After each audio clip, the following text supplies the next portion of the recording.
Bueno, ¿cachai? Que para iniciar la oración bien, así, y así lo voy coordinando. Sí.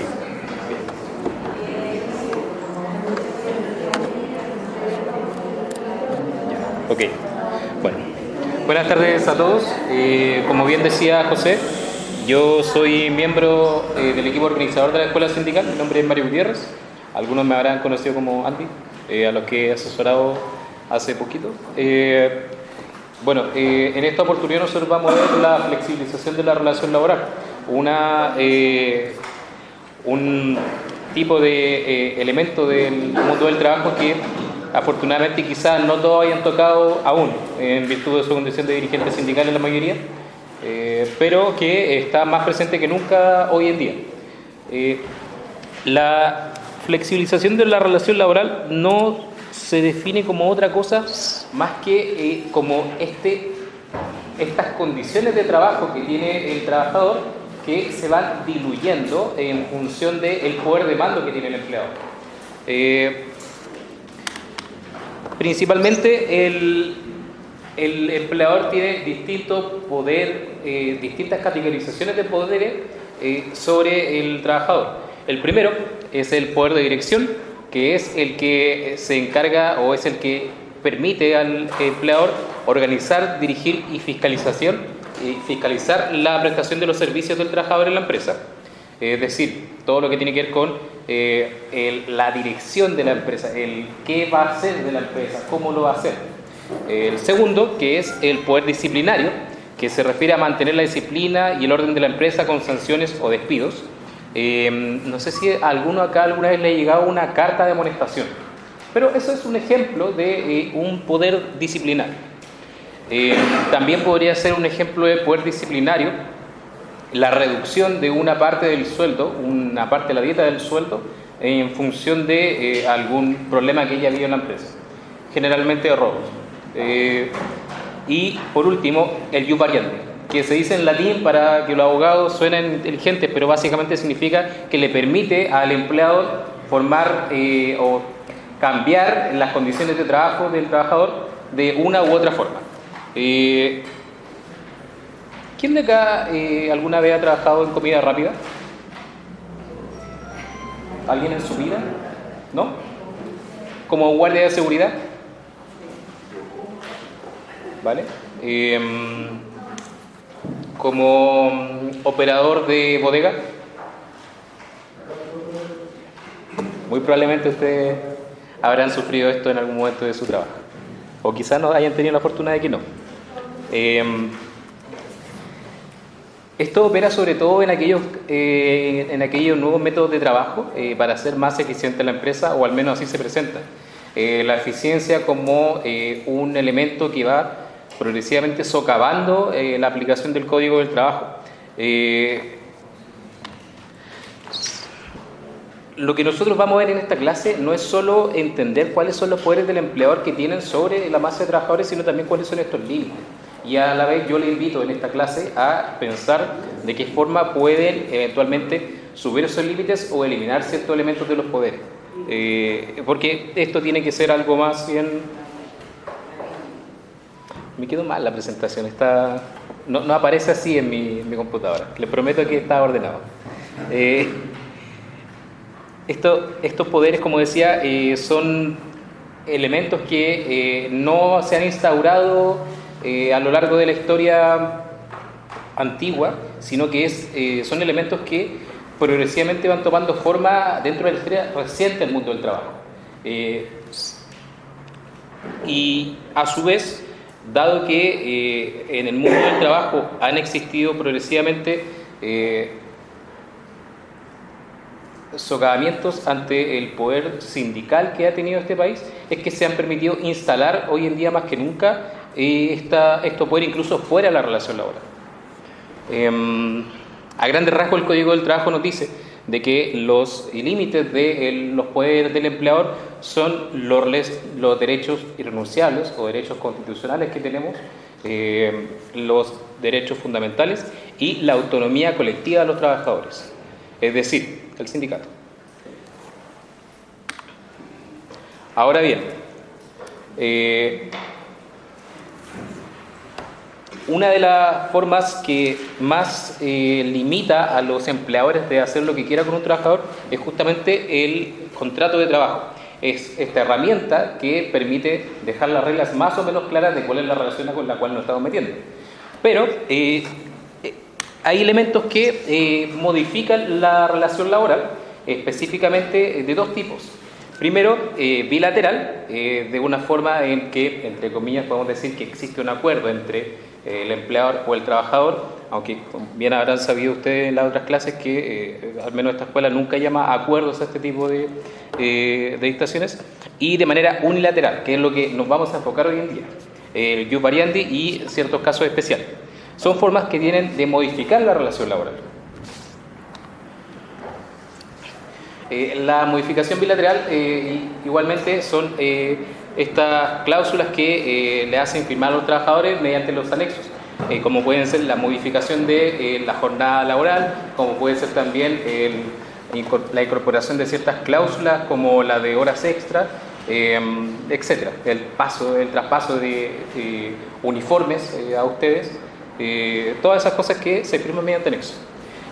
Veo muchos sacando fotos. Yo voy a enviar este PPT hoy mismo, ¿ya? ¿Sí? Disculpen, yo me comprometo, ¿sabes qué? Se los voy a mandar ahora mismo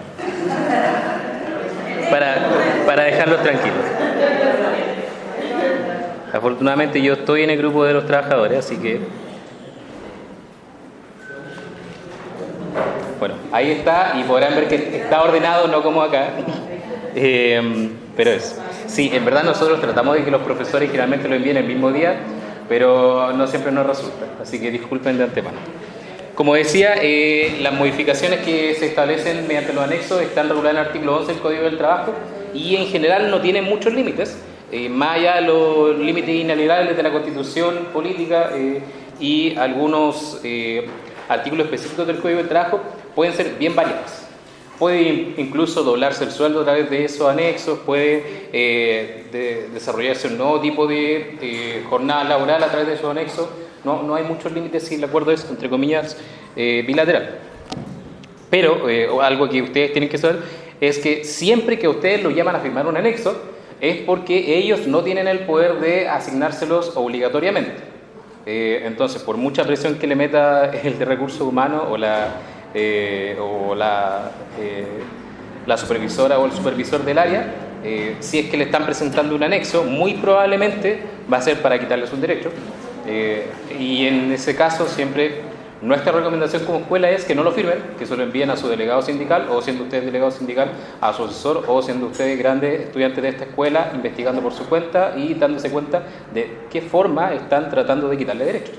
Y en ese sentido es que son voluntarias. Si ustedes no las firman es un problema para la empresa, no un problema para ustedes.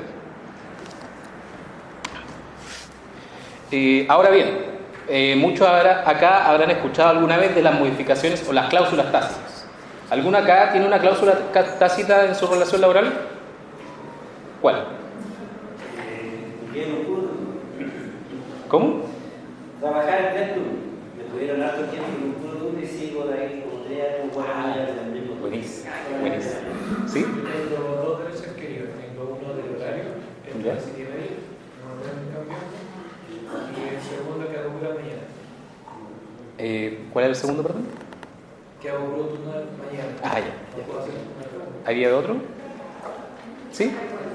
Nosotros dejamos la hora el trabajo sindical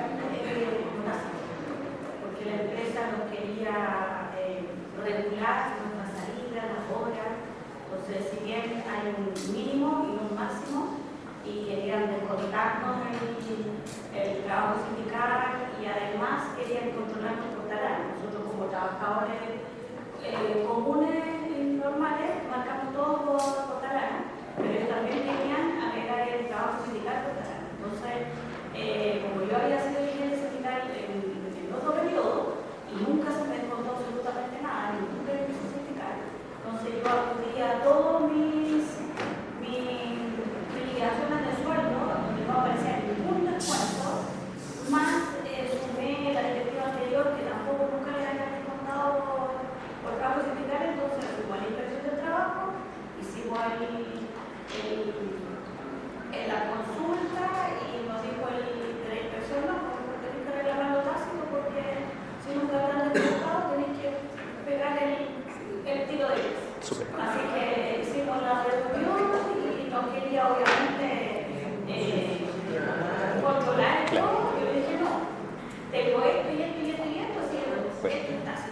Efectivamente, como todos sus compañeros lo han dicho, una característica común que tiene estas cláusulas tácitas es que van en beneficio del trabajador. Nunca una cláusula tácita puede operar en contra de ustedes, pero esto tiene una trampita, que es bilateral. Nunca puede operar en contra de ustedes, pero siempre puede operar en contra de la empresa. ¿Qué significa esto? Por ejemplo, que si en su caso, por ejemplo, usted trabaja todos los días de las 8 de la mañana hasta las 6 de la tarde, y en su contrato dice que usted trabaja desde las 9:30 de la mañana, si es que eventualmente usted la despiden o si es que reclama ante la inspección del trabajo, esas horas de la mañana que se van acumulando funcionan o bien como horas extra o bien como un saldo de la jornada laboral que no está estipulada en el contrato y que infringe la normativa del artículo 22, es decir, de la jornada horaria. En ese sentido, lo que hace el fiscalizador de turno o bien los tribunales de justicia es que establecen que la empresa ha infringido una normativa, pero también ha, en la realidad, modificado su relación laboral. El beneficio para usted en este caso es que si eventualmente la despidiesen de este trabajo, podría cobrar todas las horas extra que realizó durante esa jornada en la mañana porque la empresa no se las pagó como corresponde. ¿Cómo dato? Funciona en contra de la empresa y funciona a favor de ustedes, pero nunca en contra de ustedes. ¿Sí? Consulta, es que yo tengo un compañero de trabajo que tenía el mismo derecho que yo mismo, que tenía el tema de que hacía turnos de mañana.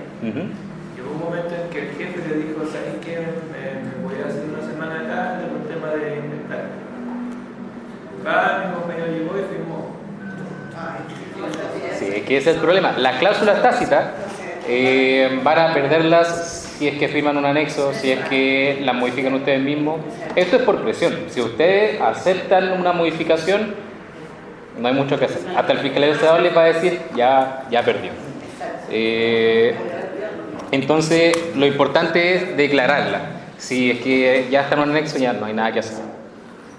Algún abogado quizá quiera decirle, no, vamos a pelear en los tribunales, le va a sacar plata, no hay nada que hacer. Bueno, ejemplos de estas cláusulas tácitas, como bien decían ustedes, es la extensión de jornada horaria o la modificación de la jornada horaria, el pago de una movilización por 3 meses sin acuerdo expreso, un operario de máquina que se le asigna los jueves de limpieza en el patio, un guardia de seguridad que se le encarga funciones de dirección de determinados turnos del mes, un lapsus. Yo les quería hacer una pregunta, esto es más bien una dinámica. Estas situaciones que ven ustedes aquí arriba son ejemplos de elementos que podrían funcionar como cláusulas tácitas.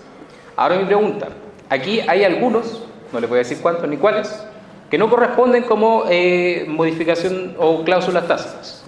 ¿Alguno me podría decir cuál no corresponde? Vamos levantando la mano, por favor, para que podamos participar. Vamos levantando la mano. Sí, pero bueno, sí, efectivamente, como todos lo dicen, el de guardia de seguridad que se encarga en funciones específicas no corresponde. ¿Alguno más? El operario de máquina. Efectivamente, tampoco corresponde. Bueno, sigamos. ¿Por qué? Porque van en función de beneficiar a los trabajadores. Entramos en el jus variandi. El artículo 12 del Código del Trabajo, que se los voy a leer, más bien se los voy a mostrar, dice que el empleador podrá alterar la naturaleza de los servicios o el sitio del recinto en el que ellos deban prestarse a condición de que se trate de labores similares, que el nuevo sitio o recinto quede dentro del mismo lugar o ciudad sin que ello importe menoscabo al trabajador. Esa es la premisa del artículo 12. ¿Qué quiere decir esto? Quiere decir que el empleador, por su propia voluntad, sin necesidad de preguntarle a usted, puede modificar su relación laboral de dos formas. La primera es modificar la naturaleza de los servicios, que esto es lo que se llama jus variandi. Y el segundo es modificar el sitio o recinto en el que deban prestarse a los servicios, que es jus variandi pero geográfico. El primero era funcional, la naturaleza de los servicios, y el segundo es territorial. La distribución de la jornada de trabajo también se puede modificar a través de este poder que tiene el empleador, que es lo que llamamos jus variandi temporal. Para efectos prácticos se puede modificar las funciones de ustedes, dónde trabajan y ¿En qué horarios trabaja? Profe, Siempre que nadie me lo acaba. que las veo una distancia de 4 horas de casa. Vamos a llegar a eso. Disculpen, no sé por qué se ve así. Ya. En ese sentido, como yo les decía bien, estos poderes tienen ciertos límites. Estos límites, primero, en el caso de las funciones del contrato, tienen una limitación en cuanto a funciones similares. Es decir, por ejemplo, alguien trabaja aquí de operador de grúa. Ya. Si a usted le presentan una modificación literal de sus contratos, en que usted le indique, por ejemplo, que tiene que ir a buscar a sus compañeros del trabajo a ciertas horas, determinados días, tiene que usted efectivamente operar la van de la empresa para ir a buscar a sus compañeros de trabajo a un sector X. Digamos los lunes, martes en la mañana, y ustedes el resto del día cumplen con sus funciones. A su juicio, ¿eso es una función similar a la de operador de grúa horquilla? Tenemos que usted está operando una máquina en un caso, también estaría operando una máquina en otro. ¿De verdad no le parece similar? ¿Por qué? Exacto. Una primera distinción que podríamos hacer ahí sería que el operador de grúa tiene una licencia o un permiso, desconozco la regulación específica, para operar la grúa horquilla, por ejemplo, mientras que para transportar a personas se requiere una licencia, A5, A2, no recuerdo bien, pero son licencias distintas. Y en ese sentido, la naturaleza de la licencia podría ser un primer indicador para decir que no estamos dentro de los límites de las modificaciones que puede hacer el empleador. De la misma forma como un secretario o secretaria no tendría por qué ir a limpiar los baños, o por qué un supervisor tendría que a su vez operar una grúa horquilla. No son funciones similares, no son ni siquiera parecidas. Y en ese sentido es que ustedes cuando le manden lo típico, a cuadrar cajas siendo que están trabajando como administrativo, no deberían por qué aceptarlo. ¿Cuál es el tema acá?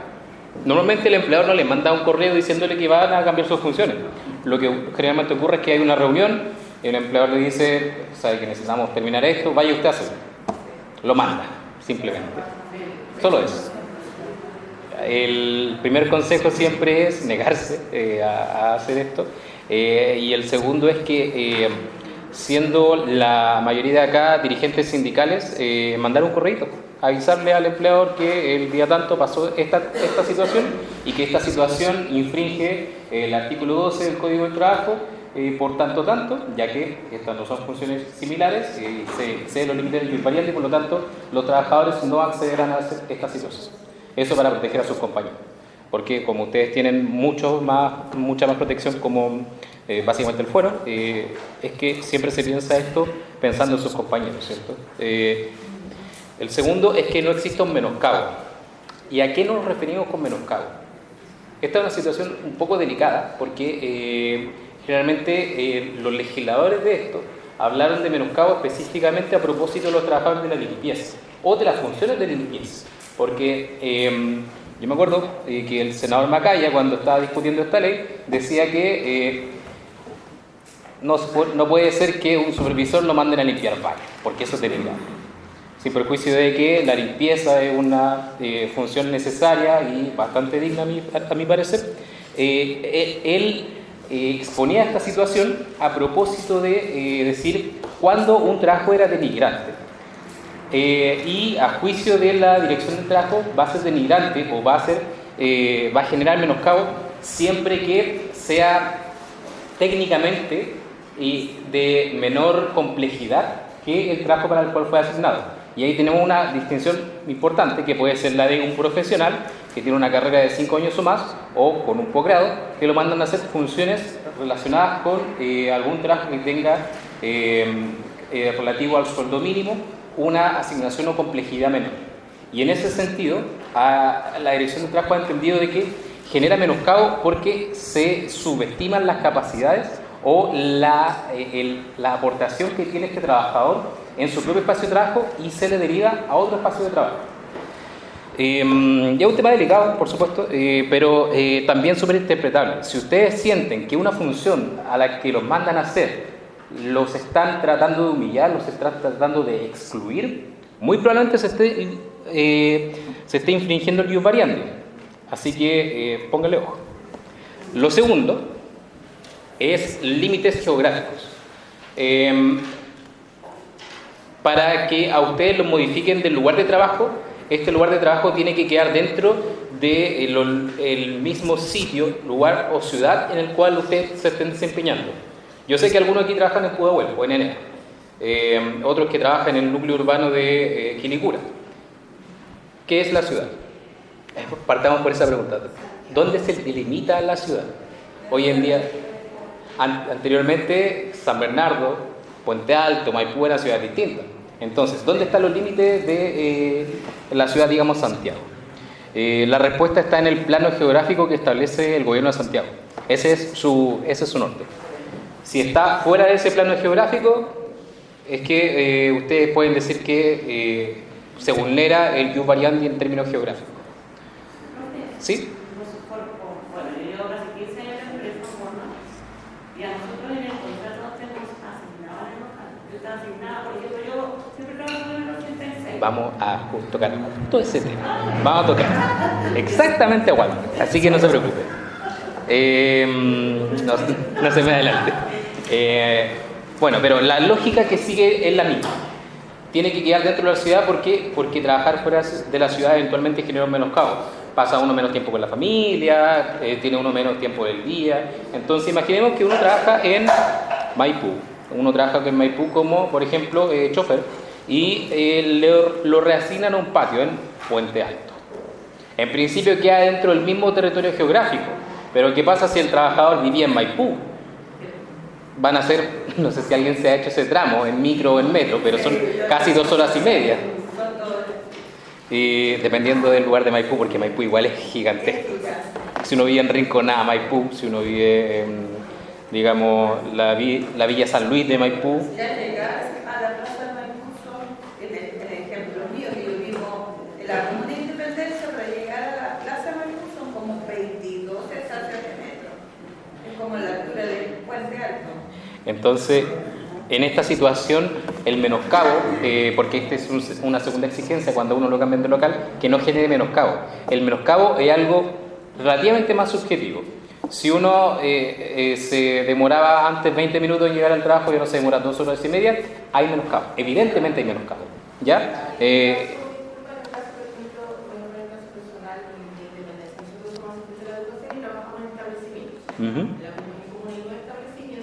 Relativamente todos cerca, y muchos de nuestros compañeros viven en la Comuna de Independencia. Sin embargo, este traslado de un establecimiento a otro igual puede implicar que tú puedes tomar locomoción o no, incluso irte caminando tal vez a tu trabajo. Ese es otro límite, de hecho. En cambio, si por ejemplo un establecimiento a la otra punta de la comuna que implica tomar una o 2 locomociones por ser un lugar transmano, más que nada, eso también sería considerado un traslado, independientemente que está dentro de los límites de la misma. Sí, de hecho, el menoscabo se entiende desde un punto de vista de un perjuicio económico, temporal y sentimental, por decirlo así. ¿A qué nos referimos con sentimental? Uno tiene sus compañeros de trabajo, tiene, bueno, en el caso de los dirigentes sindicales que no están afectos a fuero, por ejemplo, ya no es tan común, pero digamos un sindicato bien unido, que tiene 3 directores sindicales, pero en realidad en la práctica son 6 trabajadores o trabajadoras llevando adelante el sindicato. ¿Qué pasa si a uno de esos que no tiene el fuero lo cambian de local?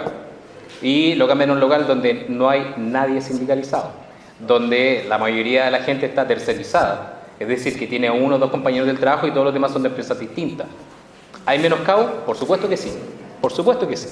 Bueno, el menoscabo está de hecho ahí arriba, lo dejé con el asterisco, porque claro, el menoscabo en ese aspecto al menos es subjetivo, ¿vale? Y el tercero, temporal. Y este es un dato, en realidad no creo que muchos de aquí les pase, pero el empleador puede modificar su jornada laboral anticipando 1 hora el ingreso o atrasándola 1 hora. ¿Cuándo ocurre esto? Generalmente en Navidad, en el retail.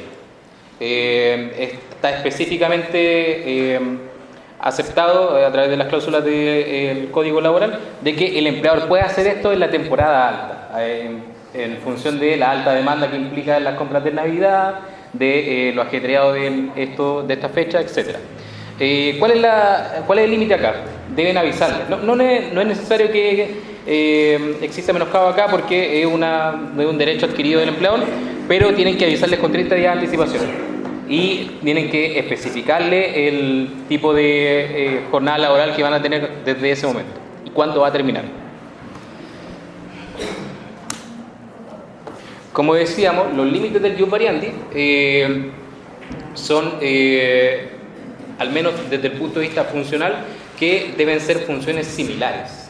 Es decir, que requieran un esfuerzo físico o intelectual idéntico, y aquí es donde estábamos hablando justamente de este profesional, por ejemplo, un ingeniero que está desarrollando el análisis de la apertura del metro y lo mandan a ser portero del espacio. Evidentemente el esfuerzo intelectual que tiene esa labor es distinta. Al mismo tiempo también que las condiciones higiénicas y ambientales sean parecidas.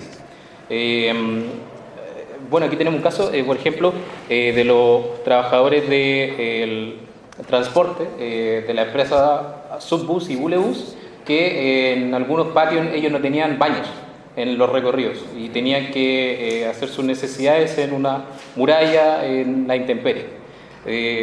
Bueno, condiciones higiénicas que de por sí eran ilegales, pero trasladar a trabajadores a esos espacios también era a su vez ilegal. Y también que se efectúen en un nivel jerárquico semejante. Bueno, no es que aceptemos ese tipo de gente acá, pero un gerente tampoco es que se vaya a cumplir las funciones de un portero, porque eventualmente en rango jerárquico están en una posición distinta.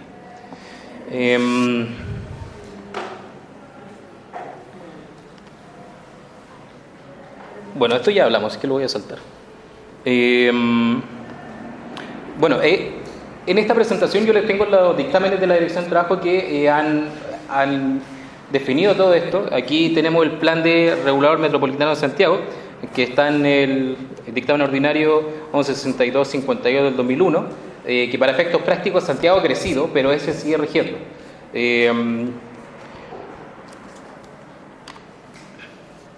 Profesor, ¿puedo hacer una consulta? Sí. Referente al ius variandi. ¿Sí? ¿Qué pasa con los trabajadores y trabajadoras que son multifuncionales? Vamos a llegar a eso también. Está en la presentación. Está en la presentación. Vamos, se viene. Hay límites. ¿Quién no está afecto al ius variandi? Como ustedes sabrán, la mayoría, directores y delegados sindicales. A ellos no los pueden modificar funciones. Mujeres embarazadas tampoco.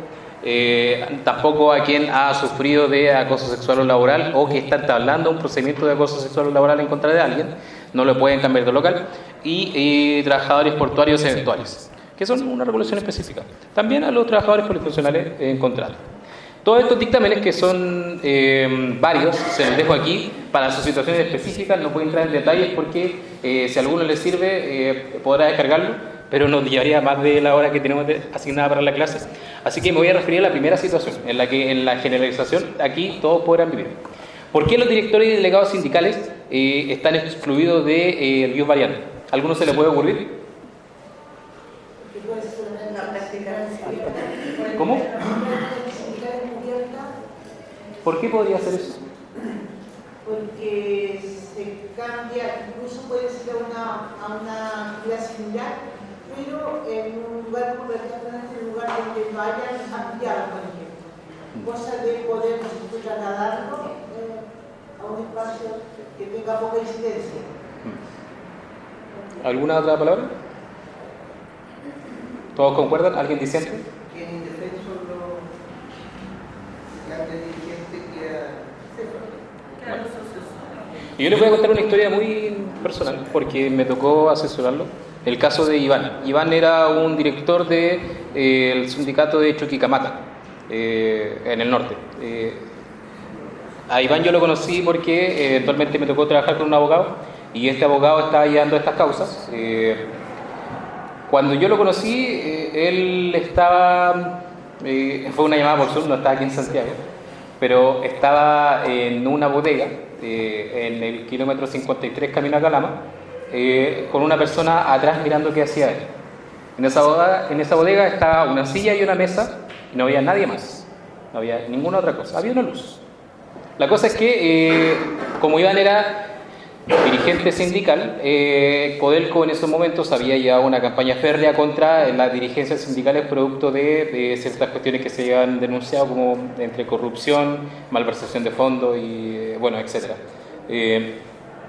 Lo que le hicieron a Iván fue básicamente que agarraron su puesto de trabajo, lo destruyeron, literalmente destruyeron el escritorio donde él trabajaba y repartieron las funciones de Iván entre otros miembros mientras él utilizaba las horas sindicales, porque particularmente Codelco tenía el beneficio para los directores sindicales de que el 100% de sus horas de trabajo eran horas sindicales.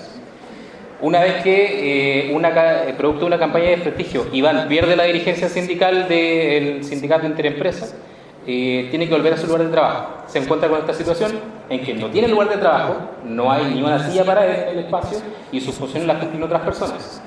Y a Iván lo llaman a realizar sus funciones en otra bodega, en otro espacio de trabajo, en el kilómetro 53, camino a Calama, que era un espacio que está a 20 kilómetros de su lugar de trabajo original, que está fuera de la ciudad y que no tenía ningún miembro de Codelco.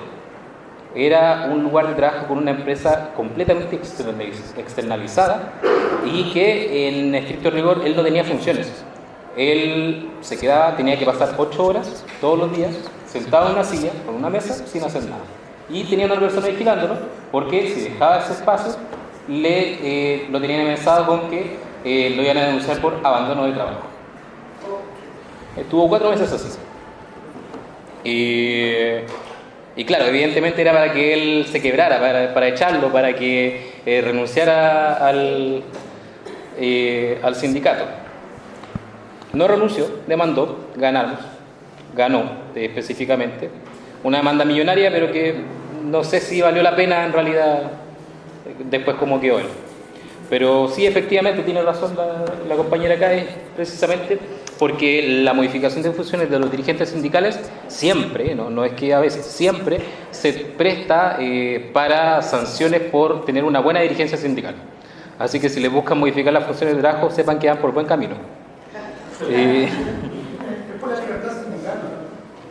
No, es una práctica antisindical. Es una práctica antisindical en el sentido. O sea, claro, sí, tiene razón.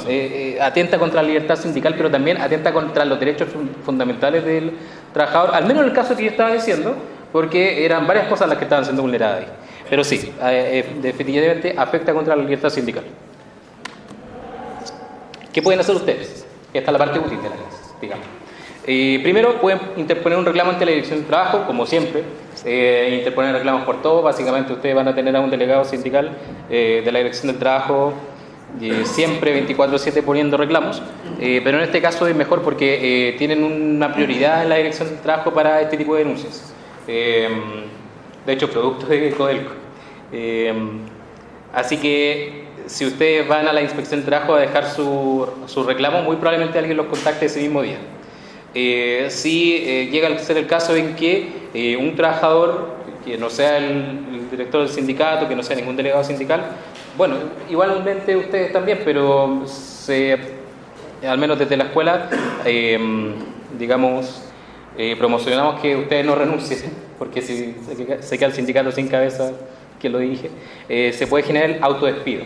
¿Por qué el autodespido? Como lo van a ver eventualmente, el autodespido es un despido que puede realizar el trabajador por incumplimientos de la relación laboral que tiene el empleador, con lo que pueden reclamar todas las indemnizaciones laborales que estimen pertinentes en contra de la empresa.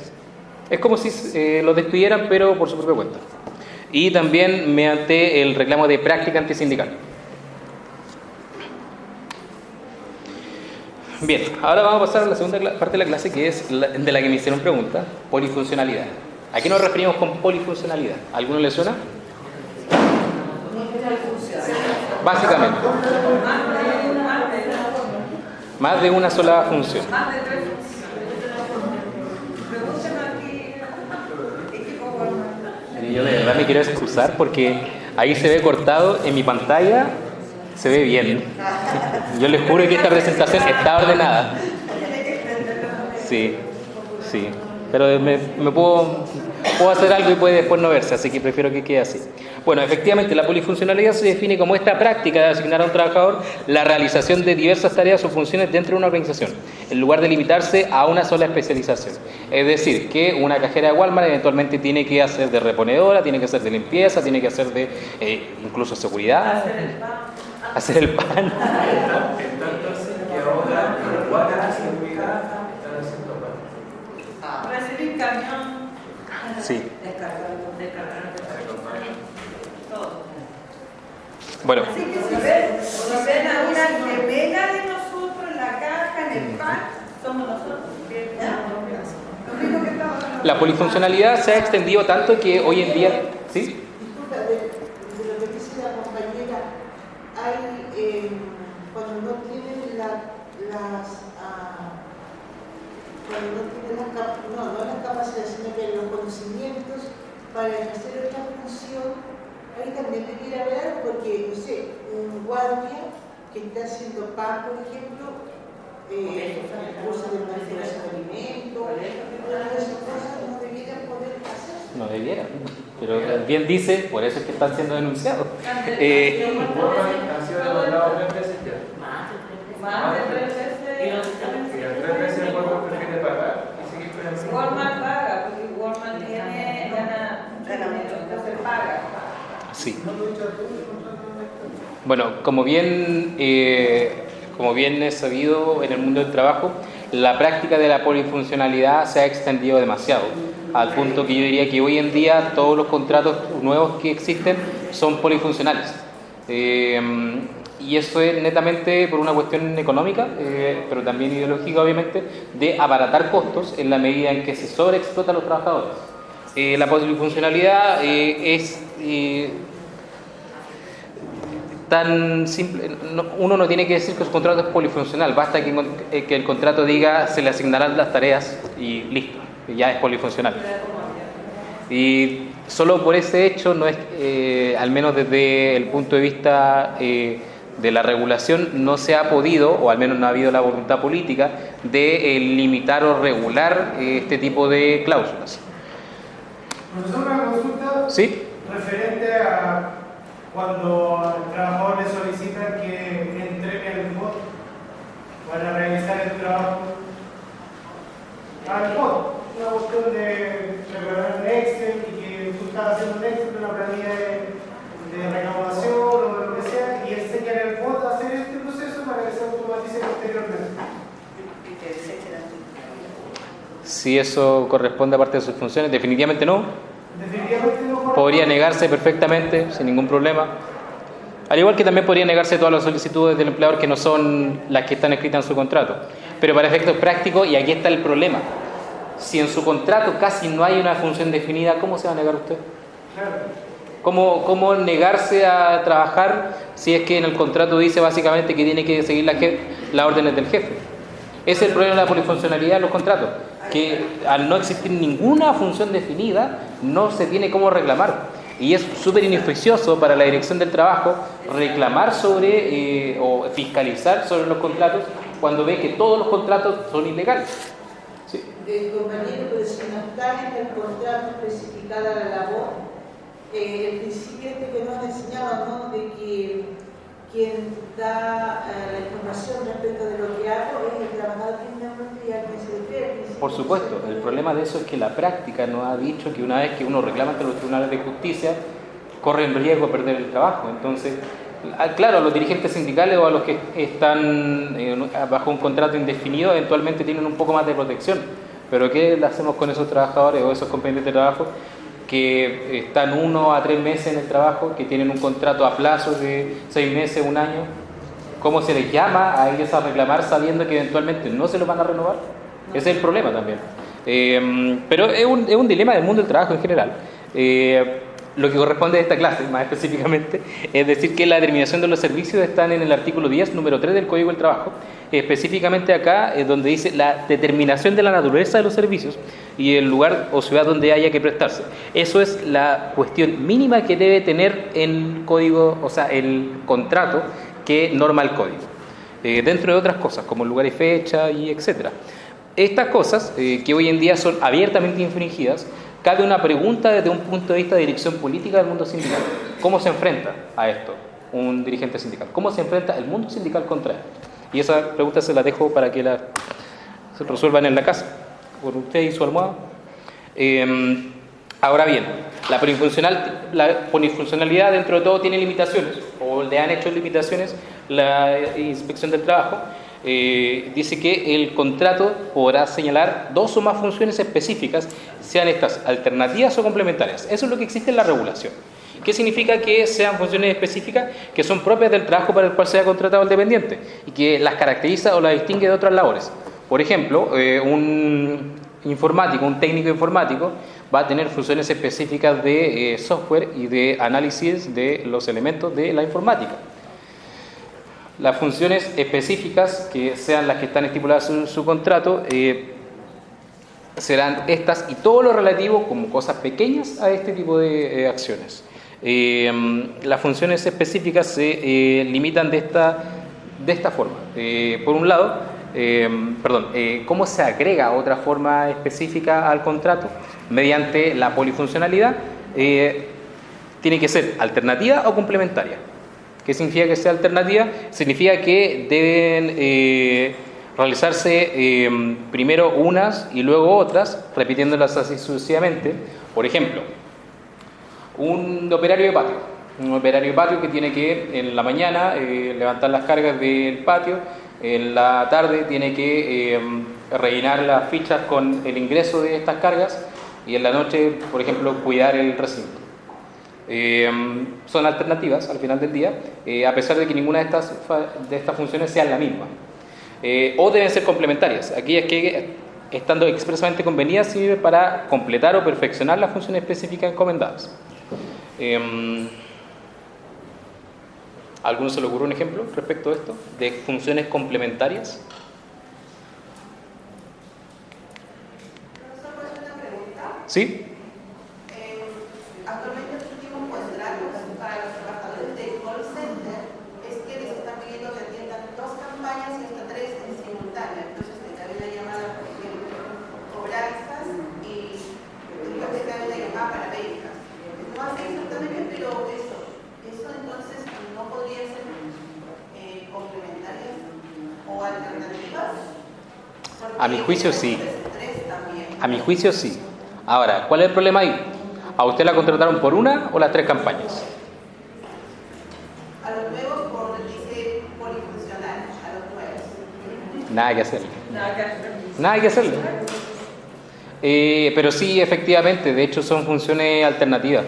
Atender una campaña y atender a otra, a mi juicio, esto siempre reclamable por la Dirección del Trabajo, son alternativas, porque al final del día usted utiliza las mismas herramientas de trabajo, el mismo speech más o menos cambiado, sobre cada una de las campañas. Entonces no tendría a mi juicio ningún problema con que eso vulnere la normativa. Ahora, evidentemente, si le están cargando esas 3 campañas, tiene un problema de carga laboral más que de infracción a la polifuncionalidad.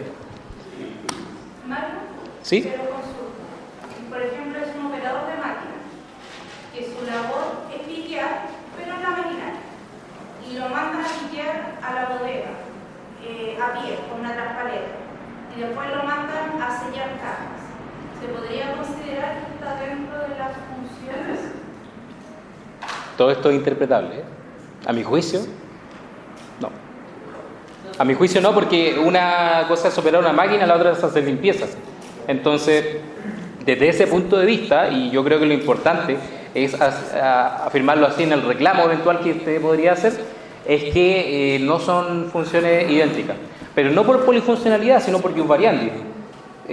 Porque a la situación específica le ocurre que la naturaleza de sus funciones, que es específicamente operar esta máquina, se le agregan las otras, y en ese sentido es que se infringe la normativa.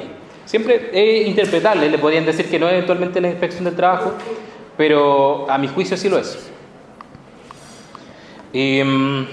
Bueno, los criterios de la Dirección de Trabajo sobre esto han sido más o menos ambiguos, la verdad. No es que tengamos una dirección clara. Esto ya se le acabó la batería, así que puedo dejarlo acá. No se puede señalar al trabajador que realizará cualquier función complementaria a la establecida. Eso es una cláusula ilegal, sin perjuicio de que la mayoría de los contratos ya la tienen. Tampoco se puede estipular en un contrato que los servicios del trabajador obedecerán unos conceptos de polifuncionalidad, como el caso de ahí arriba, sino se señalan las funciones específicas que va a realizar, que en este caso va a ser las campañas. Y por último, no se puede establecer como función mayor parte de los servicios que se prestan en la empresa o local, que es el caso de los trabajadores de Walmart. Ahora, hablando de Walmart específicamente, es que la demanda es muy famosa. La demanda que ellos tienen dio vuelta a Chile, porque está en todo Chile. Y salió de Chile. Sí. ¿Qué ocurría ahí en el caso Walmart? Ocurría que tenían una serie de procedimientos que la empresa estaba llevando a cabo de forma multinacional, es decir, la automatización del servicio, que específicamente se daba con la máquina de autoservicio y la maquinaria que existía alrededor del abastecimiento de Walmart. Lo que produjo que la empresa tuviese la oportunidad de reducir su dotación laboral para efectos de evitar que hubieran reclamos en cuanto al reemplazo de los servicios. ¿Qué ocurre? ¿Qué busca la empresa aprovechando esta situación? Inventa un cargo, que es un cargo que se llama operador de tienda, que es un cargo que, como bien dicen sus compañeros, le obliga a los trabajadores a hacer de cajero, reponedor, cuidador, etc. Buenas tardes. Buenas noches ya. ¿Qué implicó esto? Y el caso específico, ¿por qué es ilegal? No solo porque utiliza funciones o les obliga a realizar funciones que no son alternativas, que no son relacionadas con su función principal original, sino porque le permite, o sea, le prohíbe acceder a las comisiones por venta, que específicamente era gran parte del sueldo en algunos casos de los operarios, de las cajeras. Bueno, y sobre todo esto implicaba la posibilidad de que los supervisores pudiesen guiarlos para arriba y para abajo con las tiendas, ¿no es cierto? Haciendo lo que quisieran. Miren, yo les compartí también, de hecho se lo puedo compartir por WhatsApp, esta ordenanza que es a propósito de la polifuncionalidad. Esta es la 577 del 2025, es del año pasado, que es a propósito de las farmacias. ¿Qué dice este dictamen?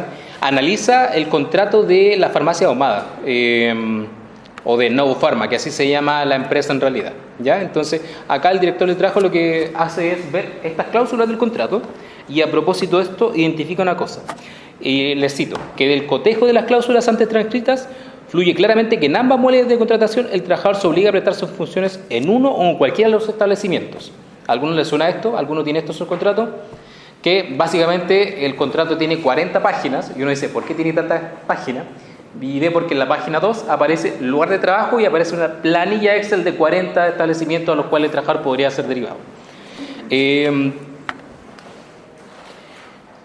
Que son básicamente todos los de la región metropolitana que tiene el empleador. Igualmente, en ambos contratos se faculta al empleador para asignar semanal, mensual o en cualquier momento los locales en los que estos trabajadores desempeñarán sus funciones, declarando al trabajador estar conforme con la disposición contractual atendida a su calidad de funcionario del empleador.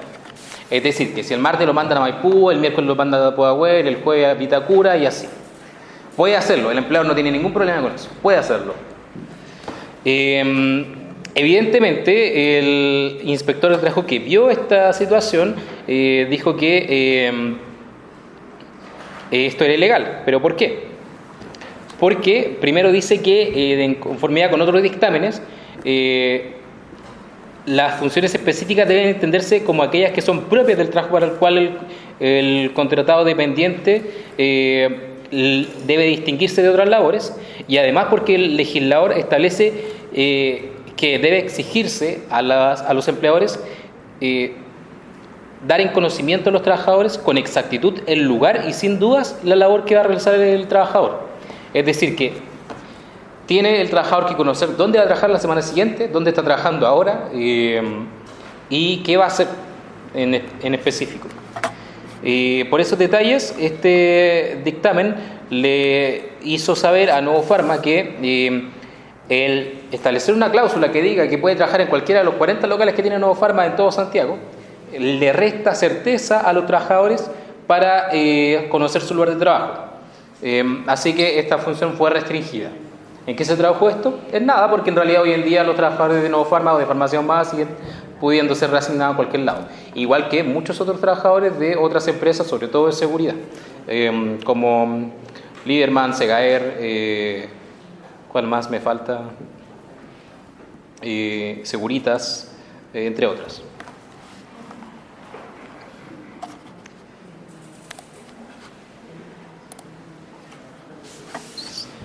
En el caso de sus compañeros, en los últimos años, digamos desde el 2020 en adelante, lo que hizo el sindicato, al menos aquí en Chile, fue una movilización legal y social a propósito de estos contratos, que es lo que desde la escuela también le llamamos a hacer cuando su sindicato tenga la suficiente fuerza, por supuesto, para redactar en contra de este tipo de prácticas. Fueron con la ET, con los tribunales de justicia, incluso con la OIT, para evitar la aplicación de estas normas. Igualmente, Walmart ha sido sancionada, no sé por cuántos millones ya van. No sé cuántos millones está sancionado. Lo que pasa es que ellos ganan millones. Lo que Sí. dice la compañera que ganan tanto dinero que les da lo mismo pagar multa. Pero si la falta es reiterada, no se puede hacer nada. No hay una sanción en Chile que limite a incurrir tantas veces la misma falta, no tiene una pena, una demanda. No. Es que Acá en Chile no. desgraciadamente, nada sinceramente de todo esto, específicamente para el celular. Y falta la unidad de los sindicatos por una huelga general. Compañero, disculpa, hay dentro de las multas o dentro de la condición sancionada de las empresas, normalmente dicen, ¿no? Cuando es reitera, sube a tanto la cantidad de cosas que tienen que pagar, dependiendo de la cantidad de trabajadores que tenga, sube. ¿Y por qué en este caso eso paga siempre lo mismo? ¿Por qué no se puede apelar a esta? Porque si fuéramos sindicatos unidos, fuéramos uno solo, sería distinto. Porque si nosotros, por ejemplo, en Walmart, como le decía la compañera, solamente en Walmart a nivel nacional hay más de 250 sindicatos. Más de 250. Existe la federación. Hay 13 federaciones a nivel nacional, si no me equivoco. Y la compra de las Bueno, específicamente en todo caso, sí ocurrió esto en el caso, sí ocurrió que Walmart fue sancionado una vez, incumplió, fue sancionado de nuevo, le subieron la multa, pero las multas son insignificantes, es verdad lo que dicen acá, son insignificantes para lo que gana la compañía. Si piensan ustedes que Walmart es una de las empresas más grandes del mundo.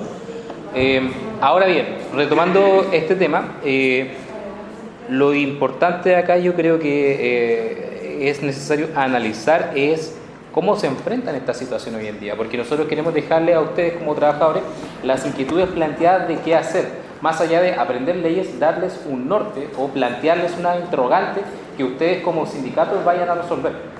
¿Qué hacer frente a una situación en donde tenemos una multinacional que, saltándose todas las leyes, es capaz de vulnerar el sistema legal y pagar las multas? ¿Multas más grandes? Una huelga,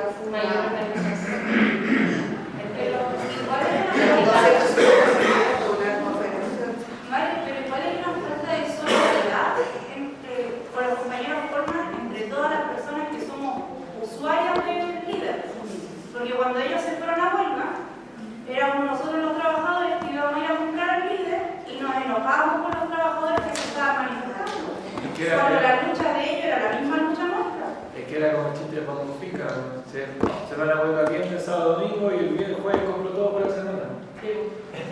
Es que igual ahí yo diría no es tanto, yo no culpo tanto a los trabajadores por eso, porque claro, si uno puede decir falta de solidaridad porque no hay quien se enoje y digan estos locos están reclamando, no, pero un segundo, pero ¿qué hace usted si el único local que le vende cosas cierra?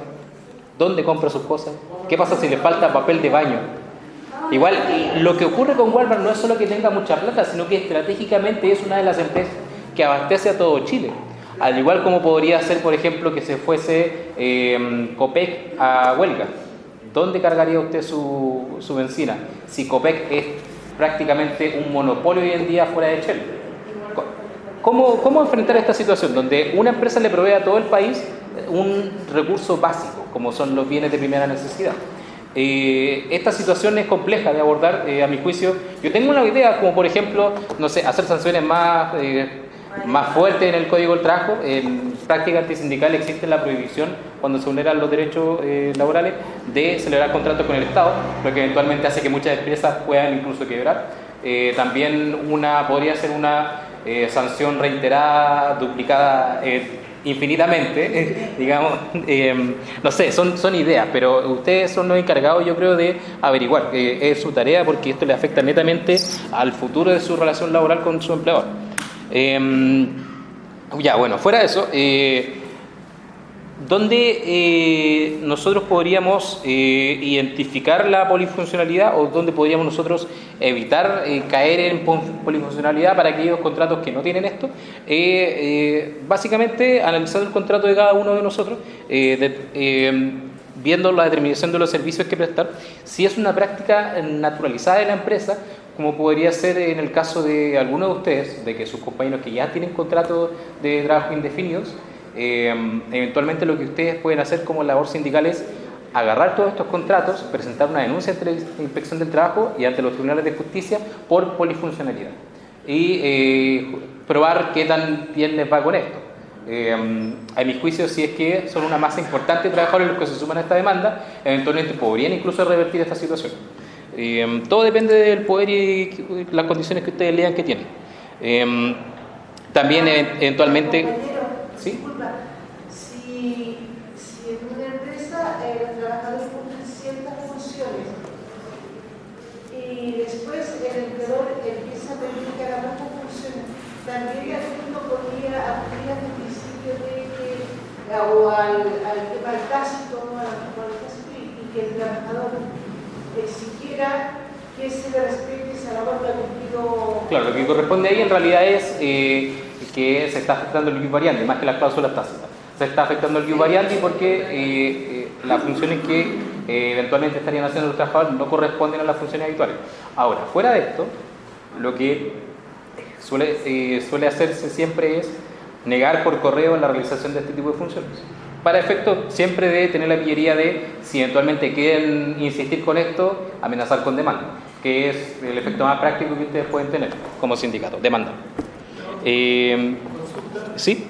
El tema de si estamos hablando que la problemática hoy en día en todas las empresas son el tema de contrato polifuncional o beaba de tienda o como lo quieran llamar. Si sabemos que hoy en día en Chile se está implementando ese tipo de contratos, y hay muchas empresas que son más humillantes para los trabajadores, como empresas externas, tipo Chile, cosas que realmente son humillantes. ¿Por qué no se toma esto en el sentido político? Ya que si vemos, por ejemplo, demandas masivas de empresas, sindicatos, personas, despidos masivos, todo el tema, ¿por qué esto no se toma a nivel político? Es decir, ¿saben qué? Ya, no sé, Partido Socialista, Partido Comunista, o quien sea, decir, ¿saben qué? Eso me parece legal y voy a presentarme al Estado y decir que estoy... Bueno, yo diría, mi respuesta muy personal es que es porque hoy en día los trabajadores no son el centro de la política en el país. No tienen el poder de la política, porque ese poder está en otras manos. Y más allá, si es que aquí hay gente comunista, socialista o incluso de derecha, que es raro, pero a veces pasa que gente de derecha se mete en este discurso, y nada en contra de ellos, porque yo creo que igualmente todos tienen derecho al trabajo y tienen derecho a defender su posición de trabajo. Lo que ocurre es que hay una falta de protagonismo desde el punto de vista del trabajador en la creación de política. Y eso se ha dado por diversas cosas. A mi juicio, por la estructura propia de todos los partidos políticos y también por la falta de espacios sociales donde se construya política. Hoy en día los sindicatos, bueno, a propósito de la libertad sindical, que eventualmente lo harán en el segundo semestre, están impedidos prácticamente de hacer política formalmente. Tienen que esconderse, hacerlo por fuera, llamar a uno que otro trabajador para realizar este tipo de cosas, o bien la función sindical le come tanto tiempo que es imposible discutir políticamente sobre ciertos temas. Entonces, en realidad yo creo que el asunto de fondo acá es su capacidad que tengan de instalar la política dentro de los sindicatos, y no de un punto de vista electoral, sino de un punto de vista de tomar decisiones y posturas respecto a ciertas cosas que ocurren hoy en día. Entonces, más bien es una contrapregunta. ¿Qué pueden hacer ustedes por instalar una postura o desarrollar un pensamiento a propósito de situaciones que viven diariamente? Digamos, esto es un tira y afloje. Igualmente yo creo que si es que los trabajadores o en general la base de este país estuviesen en el centro de la política, hace rato que se hubiesen hecho medidas en contra de los arriendos carísimos, de no devolver cuestiones como la garantía, de un avance del Código del Trabajo en vez de un retroceso de su cobertura, a mayor aumento de la regulación sindical y etcétera. Pero son cuestiones que hay que construir, no van a nacer ahí porque sí. Volviendo a la clase. ¿Sí? Participé en una charla que dieron en la Universidad Católica por el convenio 190 hace un rato, ¿sí? Y el tema de ley Caribe. Y ahí decían como que criticaban a los dirigentes sindicales por la muy poca participación en la ley Caribe, que al principio participaron como el inicio, pero que después se diluyeron y no participaron. Y de hecho en el artículo 220 del Código del Trabajo establece que los sindicatos pueden pedir al comité paritario información con respecto a temas de acoso y que la empresa entregue los números referentes a lo que está pasando. Eso fue justamente lo que pregunté yo en esa charla, dado que, por ejemplo, cuando uno va como dirigente y le pregunta estos temas a la empresa te lo vamos a entregar, pero dilata. Y el resumen es que la pregunta era si teníamos algún argumento técnico para preguntarlo, porque obviamente tras un año de la ley Caribe, o aproximadamente más de un año, ha explotado el tema de las denuncias y los números establecían que había, no sé, 11.000, claro, harta, no me acuerdo cuántos millones de denuncias, pero 8.000 habían calificado como denuncias efectivas, porque se mostraba la carga de la prueba real, que tenía la evidencia, que sí aplicaba como denuncia y lo otro era como tema de comunicación. Pero finalmente los empleadores no bajan la comunicación directa a los trabajadores sobre educar para estos temas de prevención de ley Caribe. Finalmente sí preparan a los líderes o por así decirlo, los mandos medios, pero a los trabajadores no se les educa. Entonces, en cierta medida también, como dice usted, es también que nosotros los trabajadores, los dirigentes sindicales, tomemos estas acciones de educar a los trabajadores y vamos participando, porque para los demás les conviene que nosotros no nos informemos, no nos capacitemos y estemos callados. Pero si nosotros entendemos y nos capacitamos y vamos también a su vez al grupo de trabajadores, porque no sé, en base a la privacidad de la realidad y todo lo que hemos visto en clase, hay cosas que nosotros seguimos viendo y decimos, oye, nos están cagando. Y les conviene seguirnos cagando, ¿no? Sí. Igual, otra idea que a mí me queda dando vuelta también es la excesiva profesionalización de la actividad sindical. Que esto no es por criticarlo a quienes lo hagan, pero últimamente se ha desarrollado demasiado el fenómeno de los asesores sindicales. Y yo no es que sean enemigos de los asesores sindicales, de hecho eventualmente a mí me gustaría poder trabajar asesorando sindicatos, pero sí creo que hay una mala práctica en general en el mundo del derecho y del mundo sindical, en que se le quita la voz a los dirigentes sindicales solo por el hecho de asesorarlos. Y hay varios ejemplos, no quiero nombrar estudios ni tampoco centros, pero espacios donde se le cobran millones de pesos por negociaciones colectivas, donde un abogado puede ganar, visto, hasta 500, 800 millones de pesos por una sola negociación, y son dineros que le cobran directamente de su bolsillo, que podrían dedicar a proteger a sus compañeros cuando estén en huelga, a fondos de emergencia, etcétera. Y en la realidad, la gran parte de la historia de los movimientos sindicales no han existido asesores prácticamente. es un fenómeno muy actual y es un fenómeno que es una mala práctica a mi juicio. Y por eso yo les llamo, como más personalmente, porque esto tampoco tiene que ver tanto con la clase, a tomar protagonismo en cuanto a su acción sindical. En este curso, al menos, lo que nosotros buscamos es que ustedes tengan las herramientas suficientes para sentarse con el empleador sin necesidad de que el abogado hable por ustedes y enfrentarlo con el poder que tienen ustedes con sus compañeros. Poder que deberán haber construido a lo largo de todo un año de trabajo antes de la negociación colectiva, o poder que hayan construido a lo largo de toda una historia de un sindicato fuerte. Y en función de eso negociar, y que el asesor sea un mero consultor, si es que lo necesitan, y si no, eventualmente que les dé unos estudios respecto de ciertas materias, pero que no sea la voz que ustedes deberían tomar.